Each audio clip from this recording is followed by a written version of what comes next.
So the outline today, yeah, thank you.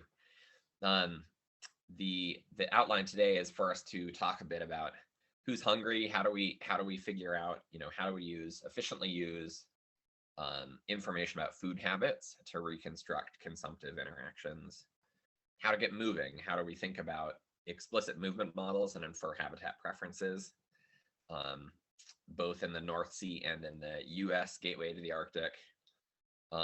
There's tremendously rapid movement of gattids, sort of a wholesale invasion of a major consumer from the, you know, moving northward and colonizing new habitats that used to be more benthically driven with a lot of invertebrates. And so think about how, movement models for that. And then finally, how do you all put it together? Who, what, where, when, why?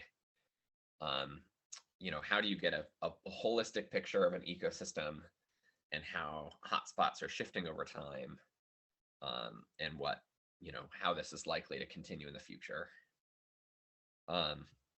So without further ado, jumping into the first case study, it's work that's in press now at Ecology, done with Yumi Aramitsu at USGS in Alaska, Tal Levy, who's a professor at OSU, and Gretchen Roffler, who's at Alaska Department of Fish and Wildlife.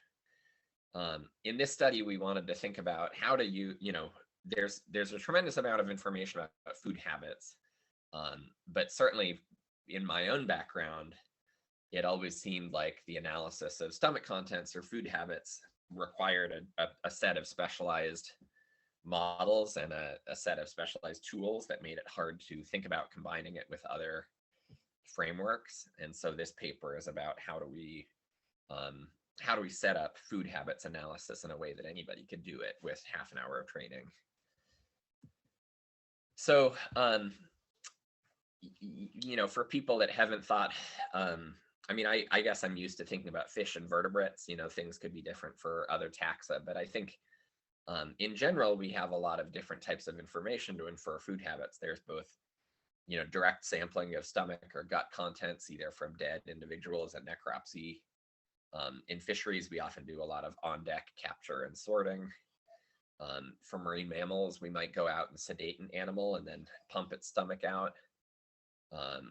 We have behavioral observations. So we have, in insects, we might have the association of an insect with a different, different flowers or different other types of food, landing on it being an inference about that, consumption. In seabirds, we have bill loads, so seabirds will forage and then bring back food to their chicks in their bill, and we can directly observe those. And then there's a lot of different kind of geochemical and genetic techniques that are arising. So, of course, there's sort of stable isotope signatures. There's sort of, samples of tissue of a predator to work out the signal of different types of carbon that are fixed in different ways, C3 versus C4, or riverine versus marine. There's fatty acid markers. We use these in marine systems a lot, where, for instance, bacterial production of carbon results in chains that are distinct from other types of carbon fixation. And so you can also get, besides stable isotopes, you can get these fatty acid markers for different prey bases. And each of these, again, has sort of a growing list of ways of doing the sampling. So there's kind of visual identification, there's genetic, quantitative PCR metabarcoding of scat or stomach contents. In fish, we have stomach temperature loggers. We can put in, their cold, often, well, there are some that are warm-blooded, and so when you get consumption of new food, the temperature of the stomach drops in a way that's characteristic, and so on. And so these are all different ways of inferring food habits. And in the past, people, in my experience, have often taken the percent frequency of encounter, which is sometimes called FO, and just taken that as a proxy for the proportion of different food coming from different sources. Or they might take the average of biomass or the average of counts identified from hard parts like bones, for instance, like in an owl pellet, say. But of course, taking the straight average of this is problematic because the sampling might be spatially imbalanced. You might have more samples from one area than another. And so taking a straight average assumes that those samples are representative of the whole population. There's a series of ways of doing hierarchical expansion of post-stratified samples. So if you have samples from different spatial categories or different ages or sizes or different habitat types, you can take an average within those and then expand them based on some measure of how much abundance is in those different categories. That'll mitigate sampling bias among categories, but ignores fine scale heterogeneity or predictors that might be useful to interpret food habits. Increasingly, there's sort of a use of Dirichlet models, so statistical models that model the proportion of different prey within food, within some sample. And this allows a mix of stratified and continuous predictors, but it requires modifying the data to eliminate zeros and ones, and it results in hard to interpret predictors. And so finally, in this study, we're recommending these sort of Tweedie generalized additive models. So just doing all of the analysis as a GLM or GAM. And this allows a set of mixed predictors. There's no need to modify the data prior to analysis. And I think most ecologists are probably familiar with fitting a GLM or a GAM. So the kind of theoretical underpinning for doing this as a GLM or GAM is what's called a thinned and marked point process. So a point process is one where the individual location is a random variable, and ecologists are restructuring a lot of types of models, including joint SDMs, as point process models. If you assume that the individuals of prey in this case are random, you get a Poisson point process. And then a marked point process is one where every individual that, in this case, prey, has multiple categories or marks. And so in this case, we have a quantitative mark for each prey representing their size. And then we have a qualitative mark, a categorical mark representing the species or type of prey. And so we have two different types of marks. And then we have a thinning process where only some prey are observed, for instance, in a stomach or some other sampling method. And that thinning rate is essentially analogous to detectability in a type of SDM. And so essentially we think of, predator foraging as moving across a landscape, encountering prey of different categories and different sizes. And then we get a record of the total of each prey category that they encounter in their in the vicinity of sampling. So what does this look like? This is kind of a busy figure that I'll probably go through kind of quickly because I've been slow to get going here. But hypothetically, let's say we have a landscape in the top row with 3 different prey species and 3 different locations for a central place forager to be foraging. So we've got site A in red in the top left of the top left panel. We've got a second site in green and a third site in blue. And we've got 3 different prey species distributed across this landscape. The prey have sort of these circles showing their densities, and the prey are then drawn from that predicted distribution and shown as points where their size is the size of a circle. And so, for each prey in the top row, you can see that the points are more dense in the center of that circle, in the center of their distribution. And then the question is, for every central place forager, how many of each prey, how much biomass of each prey is within its foraging area? And so if you take samples from this, you get the distribution of samples in the second row, and that's in units biomass on the x-axis and a proportion on the y-axis. And the proportion of zeros, the proportion when they don't encounter any prey of a given prey species within their foraging area is shown as boxes at the y-intercept. And so you can see the proportion for every site of how much they encounter and subsequently prey upon different prey species. And that's the proportions listed in the second column, the second row. The third row is if you approximate this true sampling distribution as a Tweedie process, a Tweedie, or sometimes known as a compound Poisson gamma process. And so those distributions in the third row look a lot like the true sampling distribution in the second row. And then finally, the fourth row is what you can get, the approximation you get if you fit this as a Tweedie GLM with a set of parameter constraints that allow you to fit it in common GLM software. And so the bottom row is sort of an approximation to the top, the point process in the top row that you can get by fitting predator sampling as a GLM. And so, why do you care about this? Well, you can fit sort of samples, direct samples of stomach contents, or encounters on a landscape, visual observations of encounters, or fatty acid markers, whatever it is. You can fit these directly as a GLM. It's implicitly doing a Poisson distribution for the counts and a gamma distribution for the size associated with each encounter. That results in a Tweedie model, and then you can convert those to proportions using a multivariate logit transformation, and that's what this package, this new R package that I developed, does. So we have two case studies here. The first is for bill loads of tufted puffins in Middleton Island, and it has a data set distributed with the package. We look at 7 prey categories, and we fit a GAM with the formula shown on the row associated with run model. So we run a GAM here, and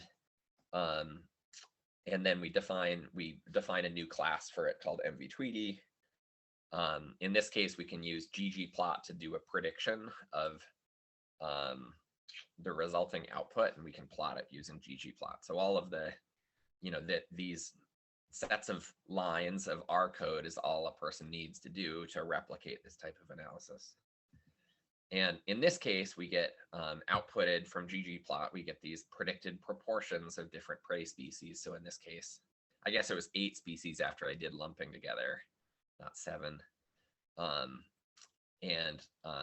In this analysis, we're including an effective temperature. So we're trying to figure out our different temperatures associated with an increased proportion of different prey.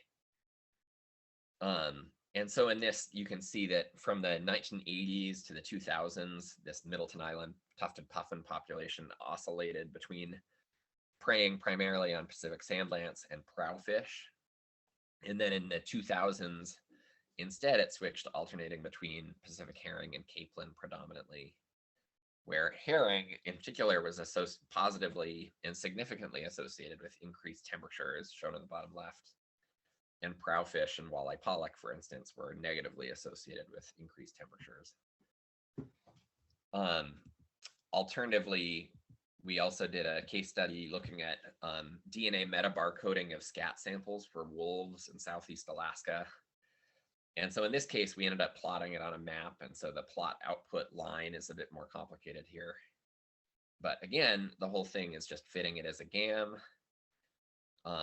changing the class, and then using this predict function and plotting it with ggplot. And so in this case, we can look at the landscape of prey proportions in Southeast Alaska and graying out 3 islands that don't have any wolf populations. And so, as wolves are expanding their range after reintroductions, including, I understand, in different parts of Scandinavia, there's a lot of question about how these wolves will interact with populations we've monitored over time, as well as, domestic species. And so in this case, in Southeast Alaska, it's fascinating to see how flexible their diet is depending on where they are.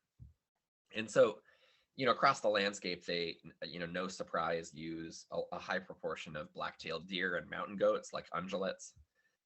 But they also, in the southern portion of their range, prey a lot on beavers. They consume bears, which I wouldn't have expected. In the kind of upper reaches in the north of this portion, they eat a lot of fish. And then they also eat a lot of marine mammals in some of the coastal islands. And so, again, this is a way of, allowing any ecologist who has no particular experience with food habits to pick up a data set and start looking at kind of spatial and temporal patterns and covariates that you interpret as mechanism, representing drivers. So in conclusion, we can fit food habits data with something as simple as a GLM or a GAM. It's using this R package called MV-Tweedie. That's a public R package on GitHub. And that package defines a new class for MGCV or for GLIMs. It's, if anybody's interested, they can look, and it's a very simple set of code. And because it's a GLM or GAM, you can include covariates affecting log density of different prey. And you can interpret those in some cases as habitat covariates that affect prey density or capture rates. Prey densities. In other cases, a covariate might affect a capture rate, like the thinning rate of this process. And so it might be analogous to a detectability parameter. So, so that's sort of the quick demo of how to synthesize food habits data in a GLM or GAM. Next, I'll talk about how we can include explicit movement modeling. And this is work that was done with Steve Barbeau, Dan Goethel, Kelly Kearney, Ned Lehman, Kevin Swicky, and Grant Thompson are all at the Alaska Fisheries Science Center with me, and then Julie Nielsen and Matt Siskey are associates in one form or another there. And this is a paper that came out in Fish and Fisheries this year. So again, we have this sort of explosion of data in marine systems about how to infer movement across a landscape. And, many fish relative to terrestrial organisms, even very small fish can, do regular seasonal and ontogenic, life cycle and interannual movement across hundreds or thousands of miles. Many species of fish do, regardless of size. And so it's really important for us to understand space, movement dynamics linking different habitats across a landscape.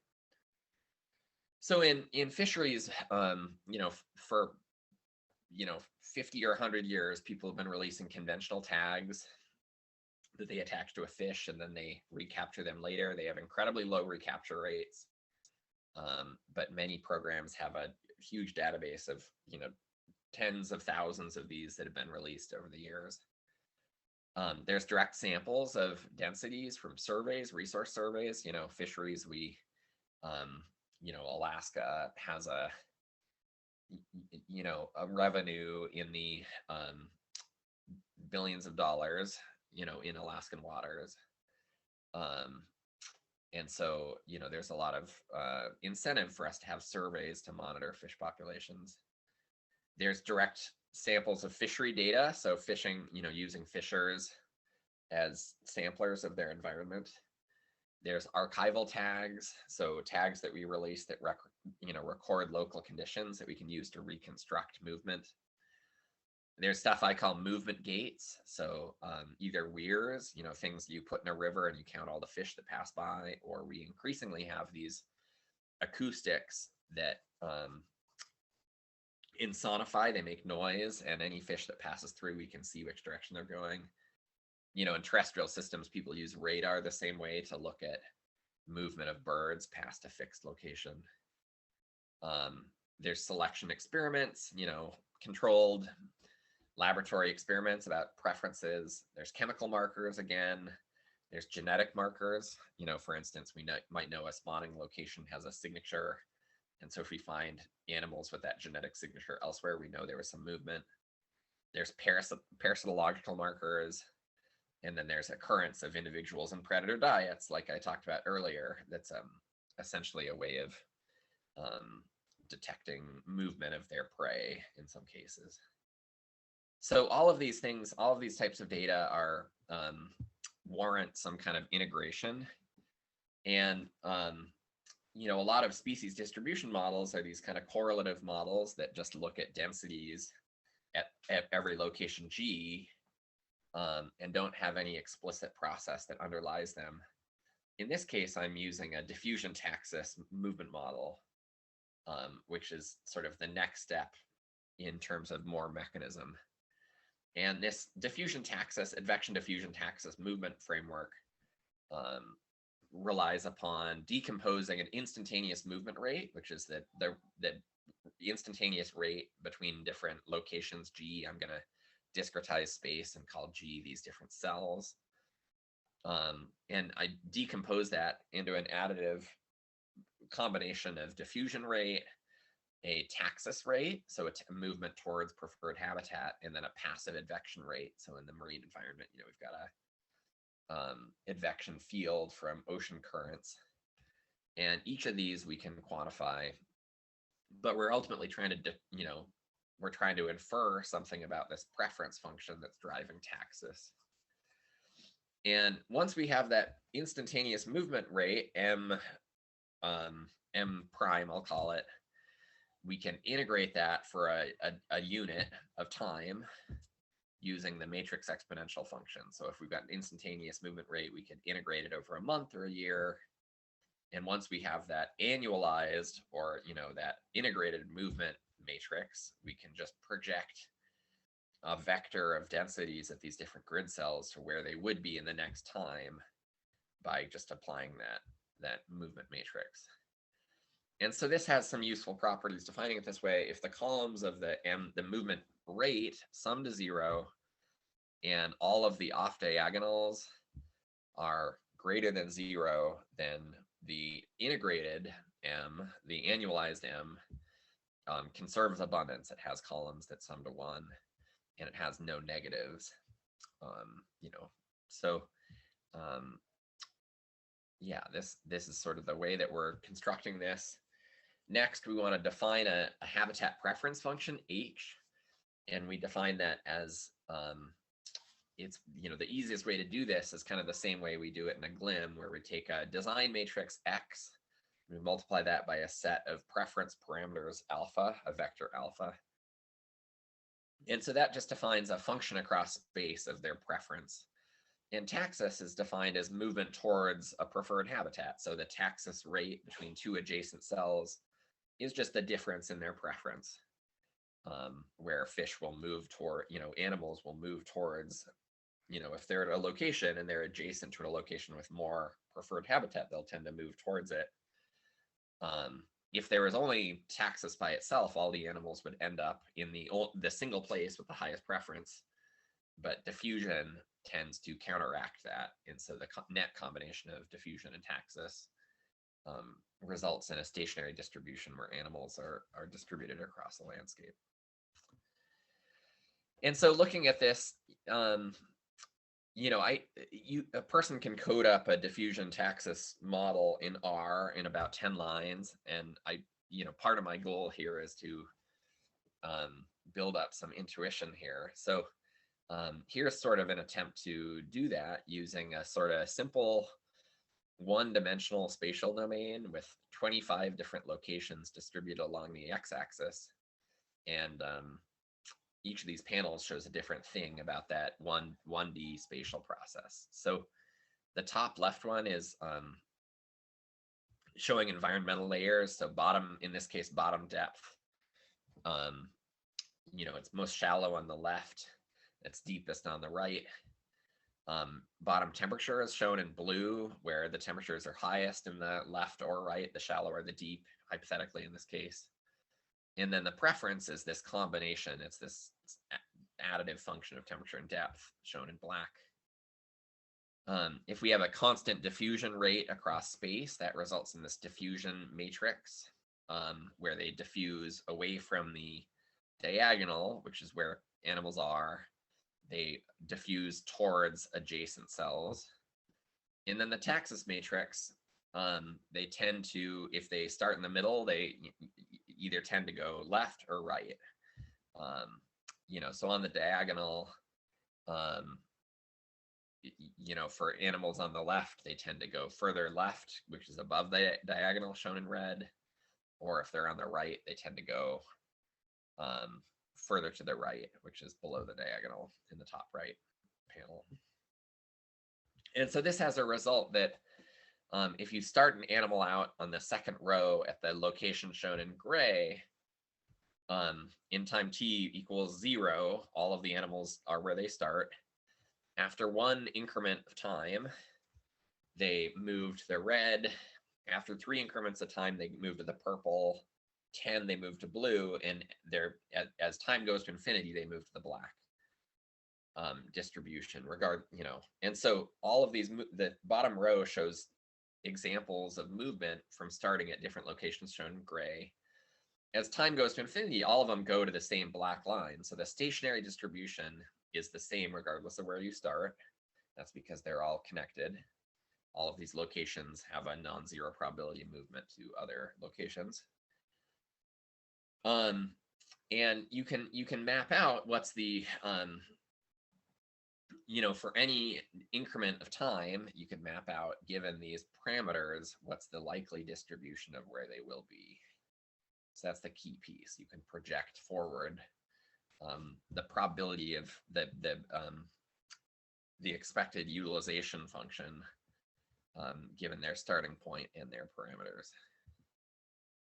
And so in this case, I'll show it using Pacific cod in the Bering Sea, looking at the eastern and northern Bering Sea across about almost 40 years and alternating between two seasons, a summer and a winter season, using a high resolution bathymetry data set that we kind of coarsen, as well as a regional ocean model for summer and winter temperatures, fitting to a summer bottom trawl survey, fishery CPUE in both the summer and the winter, and conventional tags, and using longline fishing effort as a tag recapture probability offset. So the way this is set up, I'm specifying that the preference function is a spline of bottom temperature, and that's constant across summer and winter, whereas the habitat preference for bathymetry depends on the summer versus winter. I'm just taking a note to myself to add the formulas to a later version of this PowerPoint. And in this case, the model can estimate these confidence intervals using maximum likelihood and visualize this using the same software that R often visualizes output from a GLM.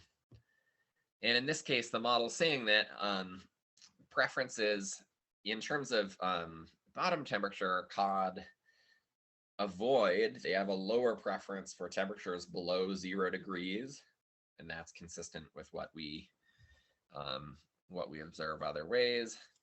And then the confidence intervals are pretty broad, from 0 up to maybe 6. It's hard to know, and they do seem to prefer higher temperatures a bit. 6, it seems like there's a positive preference from, let's say, 4 to 8. So 4 to 8 degrees Celsius. And then in terms of bathymetry, in the summer season, they seem to have a bit of a dome. These are highly imprecise on the right-hand side. Whereas in the winter season, it might be kind of arguably a bit flatter across a wider range of bathymetry. But in both cases, summer and winter, they seem to avoid habitats that are deeper than about 600 meters, say. In terms of, given an estimated preference function and a diffusion rate, we can simulate these sort of experiments, fit the model, and then simulate what happens if we release an animal at this red point, either in the summer of 2007, which is the beginning of a cold stanza, a cold series of years, or in 2014, which is the beginning of a series of warm years. And those each of these panels shows the distribution on log scale. So green is high density and beige is low density, for where they would be after a certain amount of time has passed, 6 months passed, 12 months, 18 months, 3 years, or 5 years in the rows. And so there's not a lot of difference in terms of their predicted habitat utilization between summer, between warm and cold stanzas, and that doesn't really match what we think happens ecologically, which suggests this model is missing some covariates. But there are kind of subtle differences in the bottom row between cold and warm year habitat utilization. Let's see. In terms of the estimated preferences, you can look at those for the summer or winter in any year. And their preference in the winter is estimated by the model to be more broad in the winter than the summer. Again, that's not exactly what we think happens, but that's what we get, what we reconstruct using the data and covariates we have. You can see the preference is higher in green and lower in beige again. And in a cold year like 2012, you can see that both the summer and the winter have this sort of beige area in the middle of the Eastern Bering Sea going from north to south. And that's the extent of cold near bottom waters that are generated by ice formation in the Northern Bering Sea. And then on the right two panels are log numerical densities that are predicted by the model. And you can see this sort of characteristic movement northward. For instance, most obviously from 2012, looking down to 2017, where they've colonized this portion of habitat in the Northern Bering Sea. We can look at, residuals. So I won't spend a lot of time on this, but, we can look at Dharma residuals. These are probability integral transform residuals plotted using a package called Dharma. For the bottom trolley, the long line are conventional tags, and they all look more or less okay. And then we can sort of coarsen this high scale movement model to figure out what's the movement fraction from the Eastern Bering Sea to the Northern Bering Sea or back. And the story basically is that, an animal that was in the Northern Bering Sea in the 80s or 90s had almost a 50% probability of moving back south in a given year. And from the Eastern Bering Sea to the north, there was a very low probability of moving. And so if you, a couple different ways you can think about habitat utilization, but in all of them, almost all of the proportion of animals would be in the Eastern Bering Sea in more to the south. And that's shown in the second panel here. And then around 2010 and onward, as conditions have gotten warmer, the predicted movement from the Northern Bering Sea back to the Eastern Bering Sea has dropped tremendously. And so that has resulted in different ways of predicting this all agree that there'd be a higher proportion, a lower proportion of the Eastern Bering Sea as they move progressively northward. That's shown in the bottom panel. So the model is able to capture this sort of northward shift in the distribution and explains it by the fact that animals that are in the north are more likely to stay in the north over time. We can do these sort of sensitivity analyses to dropping data. And so in this case, if we drop fishery data from the model and leave the survey and the tagging data, we get a very similar picture of what's happening over time. If we drop the survey data, we get a really different picture and likely a very wrong picture of how much was in the north versus the Eastern Bering Sea over time. And then finally, if we drop tagging data, we get a really poor estimate of population mixing or diffusion rate, which we estimate to be really low. And that then results in the population not being able to be moving to the north because there's no real mixing. Finally, if we can plug these estimates into a population model, and that's shown either an original model that was used, that was explored in 2017, or an updated version with movement fractions from this model, shown in blue, against the dots that are shown in black, showing the proportion in the Eastern Bering Sea.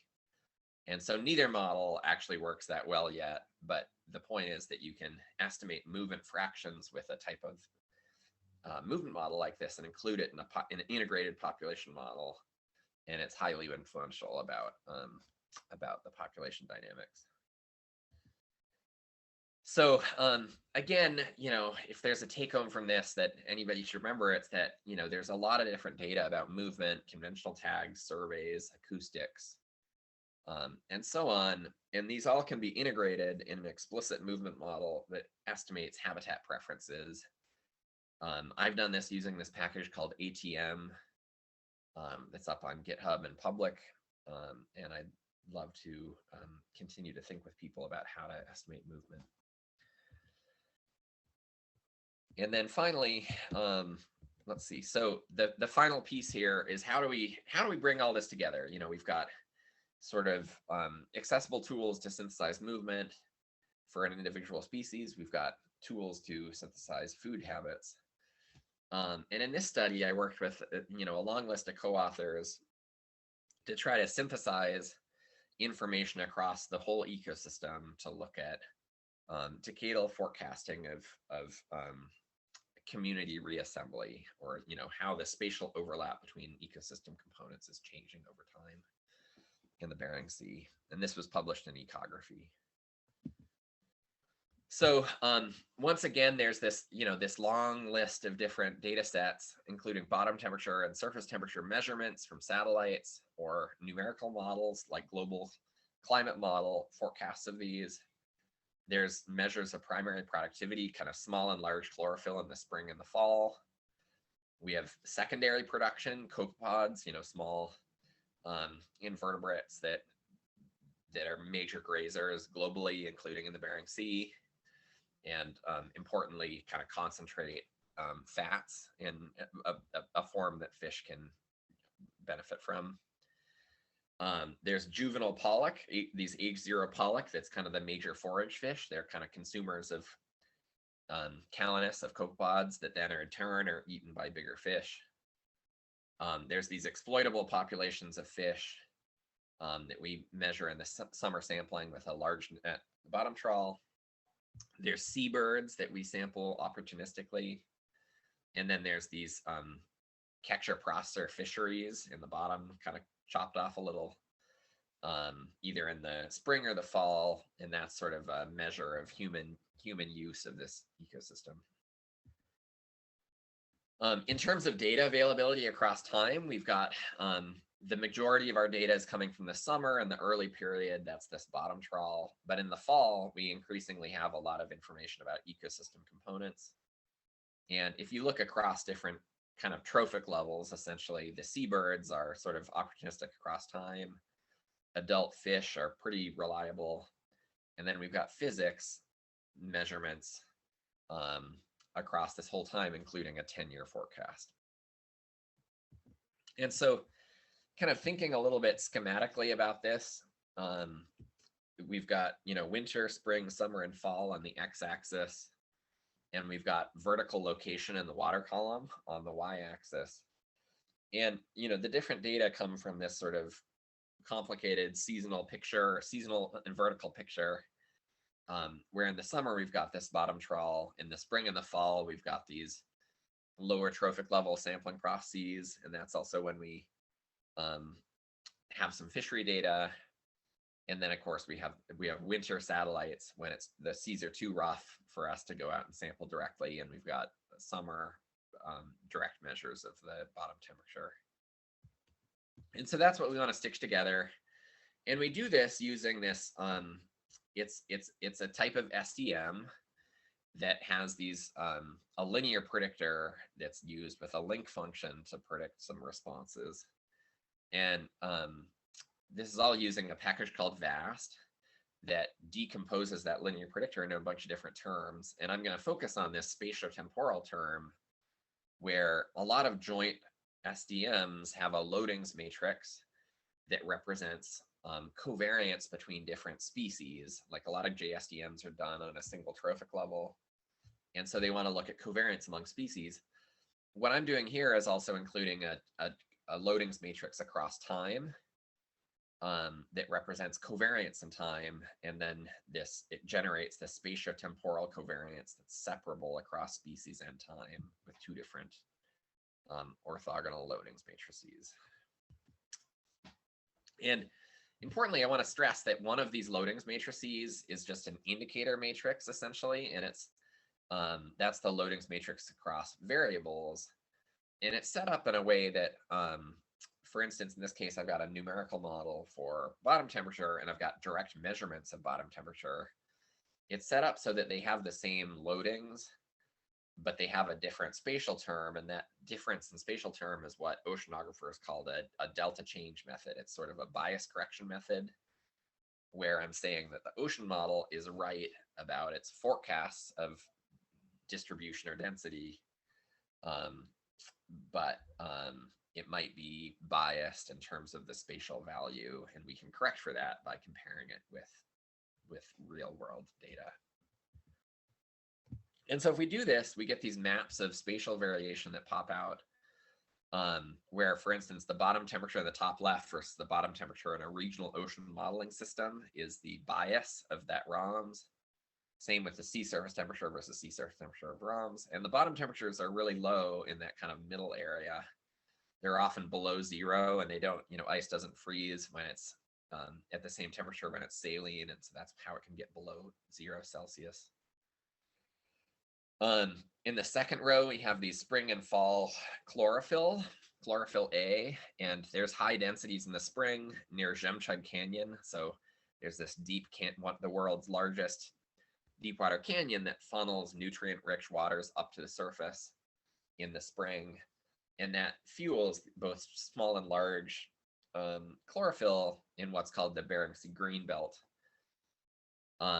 By the fall, spring mixing has already happened, and all the mixed layer has depleted its nutrients. And so in the fall, by contrast, hotspots in chlorophyll are associated with areas with storm-driven mixing.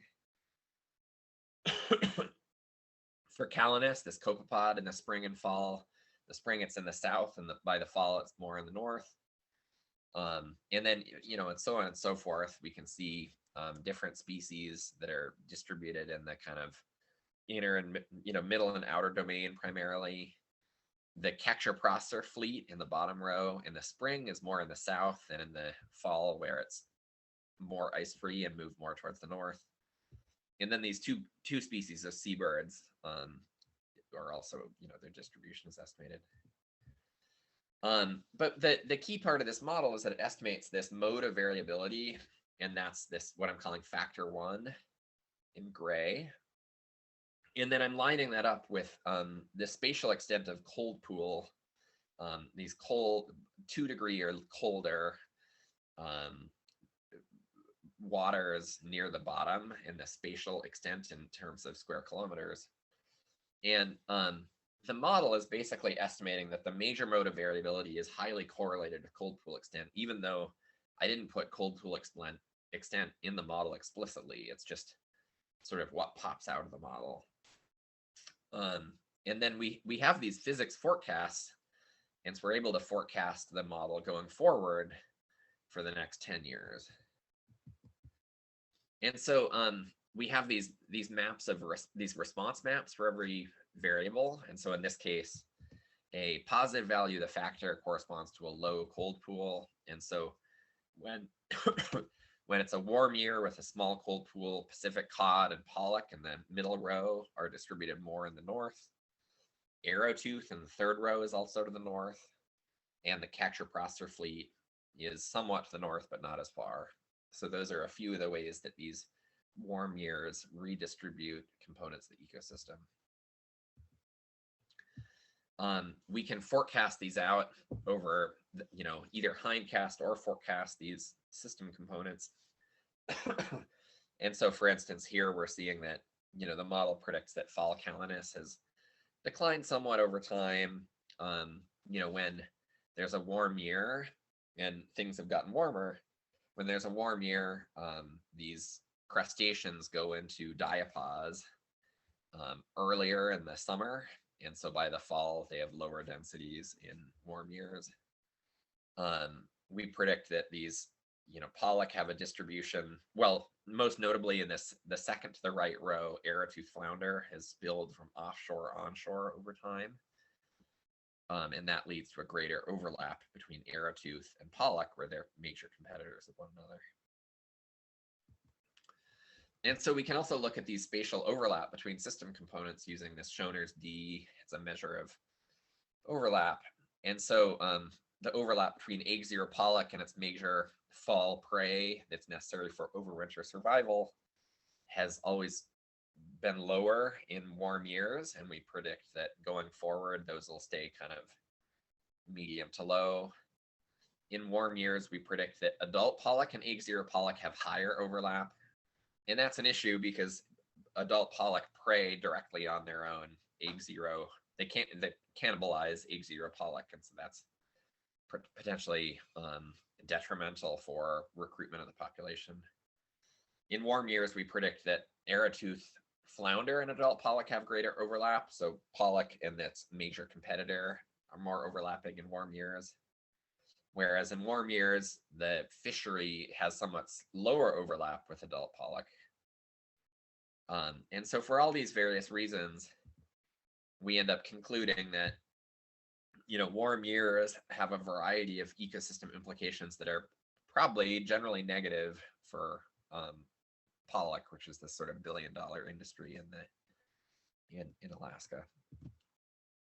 And then finally, just to corroborate, we can do simulation testing. We can simulate data from this fitted model, refit the same model, and we get highly similar estimates that come out. So that kind of corroborates the tight confidence intervals that we're estimating.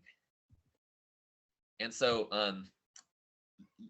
again, a take home is that this is all an extension of what are called empirical orthogonal functions, or EOF. And EOF is something that atmospheric, climate, and ocean scientists have used for a long time. It's sort of how we've defined things like the El Nino Southern Oscillation or the Pacific Decadal Oscillation. So a lot of atmospheric science is built around patterns that were identified using EOF. But I haven't seen it used much in ecology. And the way atmospheric scientists use it is to identify teleconnections, these mechanisms, in their case, these sort of physical mechanisms that cause dynamics to be correlated at non-adjacent locations. So for instance, there's something about the Pacific Ocean that sets up El Nino, this sort of rocking of warm waters at the surface between the west and east. And similarly, ecology generates these teleconnections all the time. I just don't think we've had the same terminology for it. So, things like movement and habitat preferences can also cause teleconnections where dynamics, something occurring at one location will change the habitat preferences and selection and will cause changes at a geographically distant location that are highly correlated. So, so that's sort of what these sort of ecological EOFs are able to identify. And so, this is my final slide before acknowledgements. My main take home is that these, species distribution models are just the beginning. So, there's been this explosion of SDMs in ecology, and a lot of them are sort of these correlative regression models of numerical density. And I think that's just the very beginning of what you can do in terms of spatiotemporal models for ecosystem understanding. So we can instead extend SDMs to look at demographics, things like stomach content, to infer consumptive interactions or physiological condition, energy density or fat content to infer competition. We can model correlations over time to infer ecological teleconnections, and we can link physics to biology in these global climate models to improve forecast skill. And then we also, instead of using correlative SDMs, we can explicitly model movement using diffusion-taxis models. And that's a way of inferring something about preferences in habitat selection, as well as in multi-species contexts, you can infer behavioral interactions. So with that, I want to thank some of my collaborators in Finland for inviting me to give this talk. Some of my co-authors are listed here again, and maybe I have time for a few questions.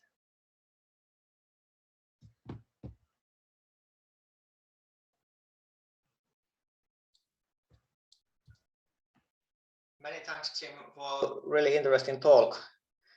So I guess now it's time for questions, and it seems that we have already one question in the chat. Can you, Jim, see it? Yeah, let's see. So, I'm on this web browser interface.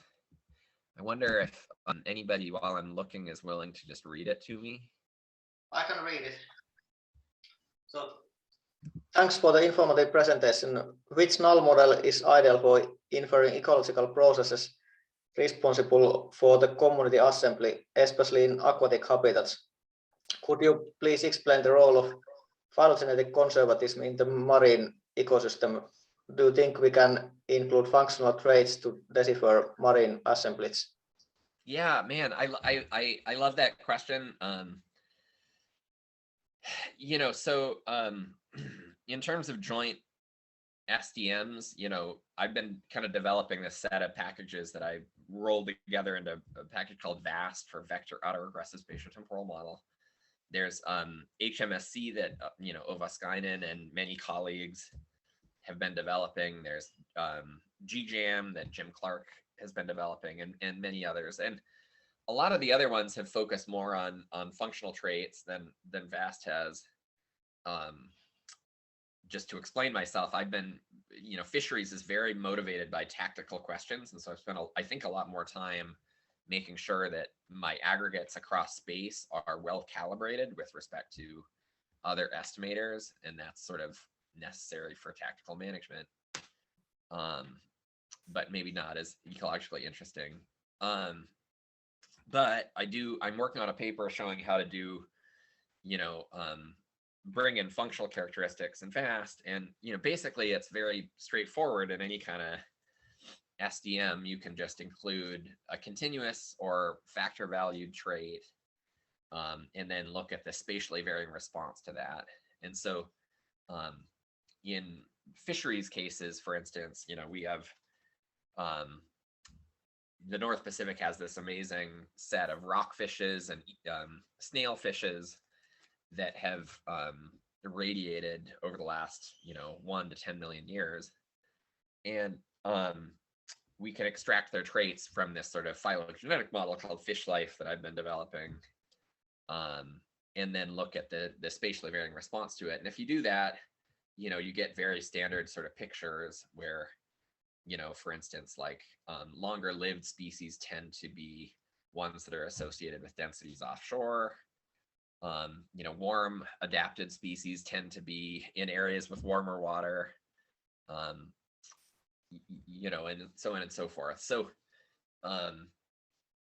I guess I've just been kind of scratching the surface in terms of bringing traits in as predictors, and I think I'm a little bit behind some of the other joint SDMs. But certainly, the other way to do it is just estimate kind of an unconstrained covariance and correlate that with traits. And whenever I've done that, I've always seen signal of, functional conservatism, like you say, that kind of related species have more similar distribution than expected by chance.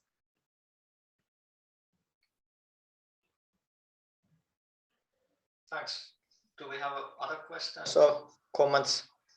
So you can either open your mic or write your questions in the chat. Yeah, and I'm so sorry I can't figure out how to access the chat. So thanks for reading. Yeah, well, I can read it if there will be any questions there. But the person asking the previous question is writing thanks for the answer to you. Yeah, no, thank you for the question. It's super interesting. I was wondering, like, when you were presenting these mobility or movement models, like, have those been used a lot when, for example, introducing species to new habitats, so like to predict where do the introduced animals go. Like for example, if you introduce fish in certain spot of the water system, like where do they end up? Yeah, so you know,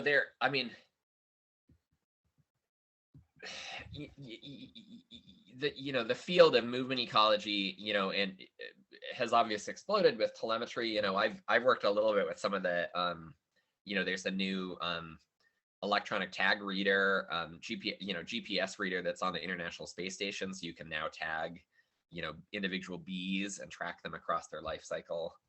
And that kind of movement ecology paradigm has obviously exploded.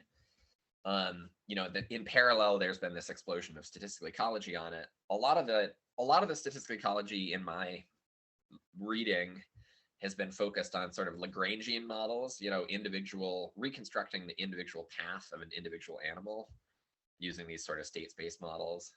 And that Lagrangian framework is great for individual animals. It's harder to do jointly across a bunch of animals, although Otso has a paper doing that and many others do. By contrast, I'm using the same diffusion-taxis framework in an Eulerian or kind of grid-based accounting, and that the grid-based accounting is more like what integrated population models like the kind of Carey and Schaub style IPMs for terrestrial or stock assessment models for marine have been doing forever. And so what I think hasn't been recognized as much is that there's a lot of studies doing track reconstruction using telemetry, but there hasn't been as much work to relate individual track reconstruction with point count surveys on a grid-based surveys. And that's, I guess, kind of the gap I tried to fill in this paper. And I think a lot of times we have like resource surveys of lower trophic levels that are grid-based, like a forest inventory, and then we've got predator models that are individual tracks, for instance, of like a deer. And so, what I would love to work with people on is kind of models that line up, predator foraging as a Lagrangian process with the Eulerian kind of resource densities, and showing how you share the same parameters between those using these sort of advection diffusion-taxis processes. Yeah, thanks. And I think we have probably used our time. So if there are no other questions, I think we close this seminar, and Jim, maybe we jump to other Zoom session in a few minutes. Okay. Yeah, thank you so much. I really appreciate everybody showing up. Yeah, thanks once more for you, Jim, and all the people who were participating and listening to this interesting presentation. So thank you. Yeah, have a good day.